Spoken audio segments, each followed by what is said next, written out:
Gunjan Banerjee is lead writer for Wall Street Journal Markets Live and a CNBC contributor. It's great to see you today, Gunjan. I want to just read the line from your article. Many individual investors have ramped up purchases of Tesla despite its 38% decline this year. You write despite. Is it really because of its 38% decline? To Randy's point, it's on sale? So it's interesting, Contessa. On the one hand, you've seen a lot of investors dump things that have taken a big hit this year. Think some of those growth stocks, right? A lot of people have abandoned those trades. What we've seen with Tesla, on the other hand, is you have these really enthusiastic individual investors doubling down on it and buying the dip in Tesla. What was surprising to me is that they've ramped up purchases in the stock. It's been the fourth most popular stock or ETF for individual investors to buy this year, up from 12th last year. So despite all these calls for a sharply different market environment, right? Yields are at the highest level since the financial crisis. People all of a sudden, have other places to park their cash. There's been an upending of the US stock market with tech growth taking a huge hit. But what we've seen among individual investors is they have hung on to stocks like Tesla, Apple, other tech stocks, and increase their purchases of them.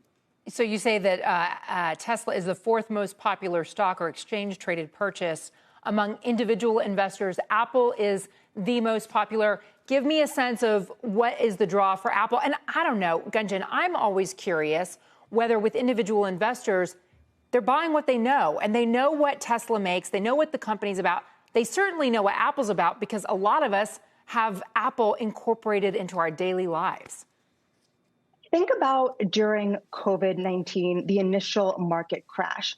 These stocks kind of became the safety trades for a lot of investors. When everything else was going down, it seemed like Apple, Tesla, the NASDAQ were the only things going up that really became the safety trade. And I think a lot of investors still think of them that way. And Apple and Tesla, they are some of the biggest companies in the market, but their importance to the market really transcends their size because, as you mentioned, they're stocks that people know and really believe in. Both of these stocks, Apple has become an economic bellwether of sorts. Tesla has become a gauge of broader investor sentiment of the market itself. So I think these stocks have just become favorites among individual investors with incredibly excited, enthusiastic bases that are still hanging on. Gunjan, there's often the feeling that when individual investors swarm into the market, it's a time to sell, and when they swarm out, it's a time to buy. Can you infer from that sort of old saw anything about these two stocks? In other words, that with the amount of individual investor enthusiasm for them, it might be a counterintuitive sign. So I don't believe in, the dumb money, smart money stereotypes out there. And I think they've really been proven wrong over the past 2 years, where individual investors in several cases have come out looking a lot smarter than many would have anticipated based on those stereotypes. But I will say I have had investors tell me that they think that, the rush into Apple, into Tesla, is a sign that, the broader market and even those two stocks are still in a bubble. They think it's a bad sign for the broader market that they've kept going up, given, this jump in yields that we've had, the fact that so many people are calling for this different market environment.